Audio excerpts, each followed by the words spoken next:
Monitoring hari tanpa hujan berturut-turut wilayah Jawa Timur sebagian besar berada dalam kriteria masih ada hujan dan sangat pendek.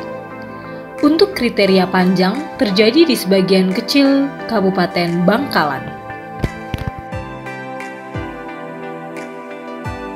Distribusi curah hujan dasarian 2 Mei 2020, Provinsi Jawa Timur pada umumnya bervariasi dari kriteria rendah hingga tinggi. Untuk kriteria sangat tinggi terjadi di sebagian kecil Kabupaten Banyuwangi.